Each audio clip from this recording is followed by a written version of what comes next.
Here's a story time that happened in 2nd grade. So my teacher never allowed fidget spinners, and my friend always brought one to school because that was the only thing that helped us focus. But every time she saw it, she would take it, and she would never return it even though she said she was. So me and my friend, I'm going to call her Jalen, and my other friend, I'm going to name her Caitlin. So me, Jalen, and Caitlin all had this plan to sneak into school and take our fidget spinners. So at recess, we had this plan spot behind the tree, and we would all talk about it. This girl even didn't eat her lunch because her teacher took away her fidget spinner. Anyway, we all had this plan to sneak in school and break the windows, go in class and steal all our fidget spinners and give them back to the owners. But every time we talk about it, we'd get caught by this one kid named Nathan, and he would all go tell the teacher. But the teacher didn't care, obviously, because she knew we weren't going to do it. Like for part 2. In 9th grade, I was getting on the bus to go home from school when I got a text from my boyfriend saying, "I'm so sorry, everything's going to be okay." I then got a text from my sister saying, "Don't blame mom, she already blames herself." Super confused, I called my sister. Voicemail. I then tried my mom. Voicemail. I then tried my dad. Voicemail. I was freaking out because I thought one of my grandparents had died and no one was texting me back. I got to the bus stop and my dad is waiting in his car, which is always a bad sign. "What's going on?" I asked. He says, "Luke is no longer with us. Luke is my childhood dog since I was in 5th grade. I start ugly crying and he proceeds to drive me to my boyfriend's house 10 minutes away in dead silence. I get out, I run upstairs to his room and I start crying. "Luke is dead!" Confused, he said, "He didn't die. Your dad gave him away." So I called my dad screaming and I said, "Get my dog back right now or I swear to God I will never love you again."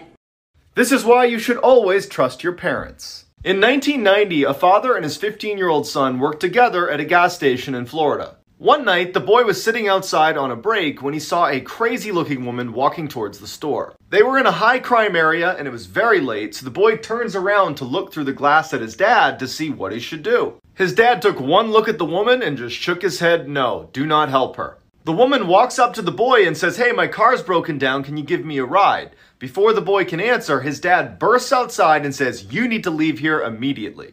Angrily, the woman turns and leaves, cussing them both out the whole way. 1 year later, the boy's in his room at home when his dad calls from the other room and says, "You gotta come in here and look at the TV." On the screen was the same woman from the gas station. Better known as Eileen Warnos, she was a serial killer who used to pick up her male victims at gas stations in Florida. She was later put to death.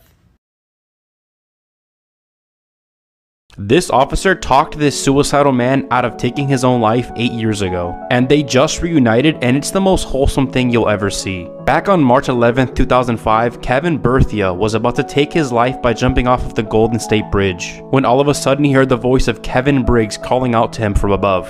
After a 60-minute life-changing conversation, Briggs managed to convince Berthia to climb back over the rail and give life another shot. Since that significant day, Berthia hasn't looked back and is now happily married with 2 children. And recently he was able to thank the man that made this all possible. The pair reunited at a ceremony for suicide prevention, where Berthia stood and gave a speech. He said, "I didn't want him to try to stop me that day, but now I'm glad he did. All I can say is that I am truly grateful Briggs gave me an opportunity to live." This 14-year-old boy protected a rape victim from her attacker, and the way he did it is so heroic. On January 16, 2013, James Pearson was watching his 2 younger siblings when he heard frantic banging at the door of his house. Though frightened, James unlocked the door to an alarming sight. It was a woman who was wrapped in clear packing tape with bruises on her face and cradling one arm. She said she had been raped by a man who held her at gunpoint and was transporting her in a car when she escaped. All of a sudden, James saw headlights coming up his driveway, but the 14-year-old did not waste any time. He locked all the house doors, herded everyone into the bathroom, turned off all the lights, and grabbed his hunting knife and waited. And this is when the story gets even crazier. The rapist Eric Ramsey was unable to break in, so he moved on to another plan. He started pouring gasoline on the house and setting it on fire. Luckily, James's father came home just in time to put out the fire before it could spread. And the attacker tried escaping the scene but was later shot and killed. So basically, I was in 1st grade. It was like the last day on winter break. So I was going to school the next day. A little background story. My mom and dad were divorced. My dad had this drug addict girlfriend. So basically, every night she would scratch my back so I could go to sleep. Well, I'm laying down, and I told her no that night. She came in about 5 minutes later and says that my sister's gonna come lay with me. I was like, whatever, like, that's cool. I woke up at 1 a.m. and she still wasn't there. But guess who was? So basically, my dad's psycho ex-girlfriend was laying with me. And then, about an hour later, I wake up, and she's sitting on top of me, choking me. I couldn't breathe at all. I was grabbing a shelf above my head, trying to get away, but I couldn't move. She started punching my ribs cage, and it hurt. She started punching my head, and then again choked me. She eventually gave up, so I got up and ran to my dad and told him what happened. It was like 5 in the morning at this point, and I had to get up for school in an hour.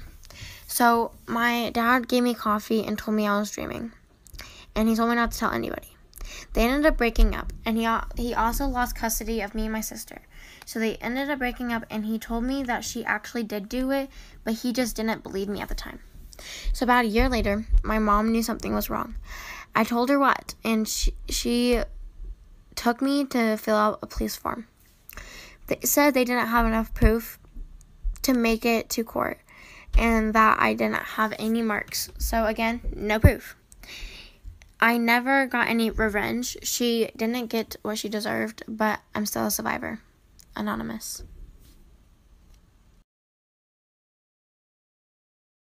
Crazy story time about how my sister and I found out that we were hooking up with the same guy. So I was a freshman, my sister was a sophomore, and there was this really cute guy in her grade that I liked.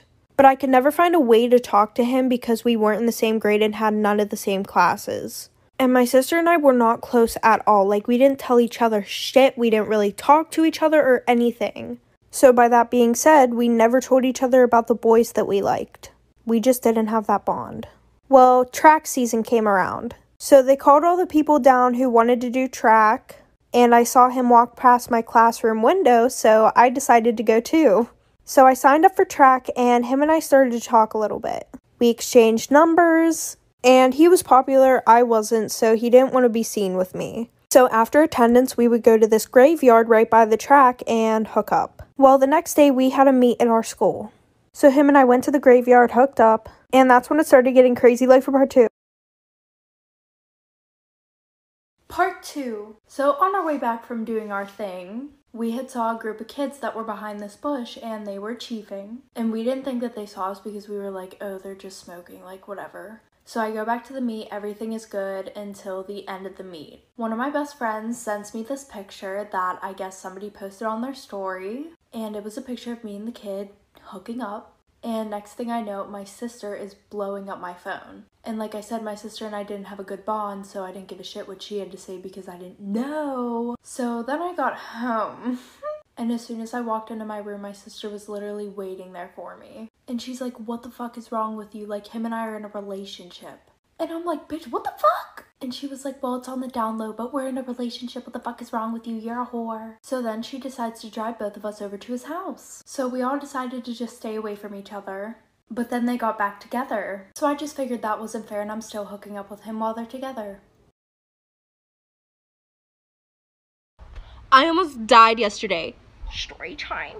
So me and my boyfriend were at the park shooting some hoops. And then all of a sudden, his friend pulled up. And he was trying to get in the game, and I was like, you don't want the smoke. Like, I'm king of the court. I will dunk on you left and right. So I just stopped playing because, you know, it wouldn't have been a fair game. Anyways, they finished their game or whatever, and then we're all just having a regular conversation. As we're walking to our cars, I noticed his friend's car, and I was like, shit, I was about to buy that car last year before I got my handy-dandy Honda. And then he was like, it's a stick, so I don't think you could drive it. And I was like, I know, that's why I didn't buy the car. Your girl cannot drive a stick. So he offered to show me how to drive a stick, and I was like, you know what, if you think you could teach me, sure. So we all get in the car, and right off the bat, he starts zooming.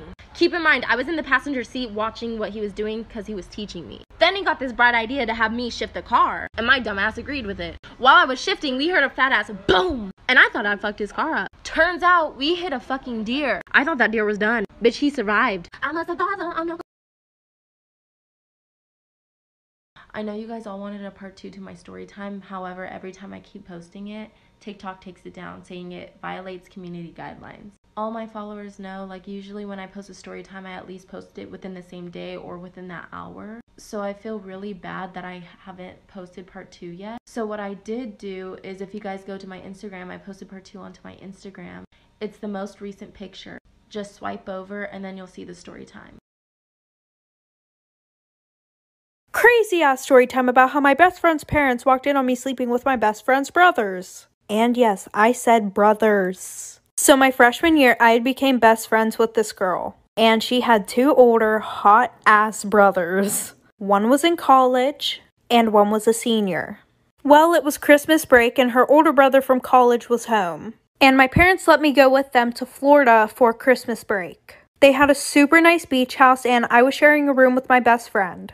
And the boys were sharing a room. And our room was connected because there was a bathroom in the middle. Well, my best friend got super sick the first 3 days of the trip, so she didn't do anything with us. So I was hanging out with the boys all the time. Well, the one night we were on the deck and we started to play Truth or Dare. And one of them asked, "Would you sleep with us?" And I said, yeah. So at around 3 a.m., I snuck into the room and things started to get real nasty. There are kids on this app, so just use your imagination. And things started to get really loud and we woke their parents up, like for part 2. Part 2. So we thought that we woke their parents up and we heard someone walking up the stairs. So I ran into the bathroom, hid, and they asked if everything was okay. And I was just like, oh, I'm not feeling good. I think I caught whatever my best friend has. So they went back downstairs and we thought they went back to sleep. They were never asleep. So we decided to go onto the deck and finish the nastiness that we were doing. And I was like, oh, okay, we don't have to be that quiet now. Because their bedroom was in the front of the house and the porch was on the back of the house. And we were on the 2nd floor, and below that there was another porch with a fire pit and everything. And I could see below us. Well, out of the corner of my eye, I thought I saw somebody walk into the house. But stupid me, I just ignored it. Not even a minute later, I hear the sliding door open. And I hear, and we all turn around and everybody's standing there. So they sent me home and told my parents. But I didn't get grounded because low-key my mom knew I was a hoe. Story time about how I tried to get my boyfriend back for cheating on me, but I ended up with an STD instead.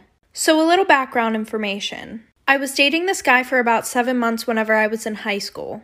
And I would always hang out with him, his guy friends, and their girlfriends. Well, the one night we were hanging out at my house and he kept checking my phone. And he said it was because he was waiting for his mom to text my phone. So then he had to go to the bathroom and he asked to take my phone with him. And I said no because that's weird as fuck. So while he's in the bathroom, I get a text from a random number. And it's a bunch of videos that my boyfriend took of him doing the nasty with other girls. And there were 15 videos, all different girls. So by this time he's been in the bathroom for 15 minutes. So I go to confront him while he's in the bathroom, I do not care at this point.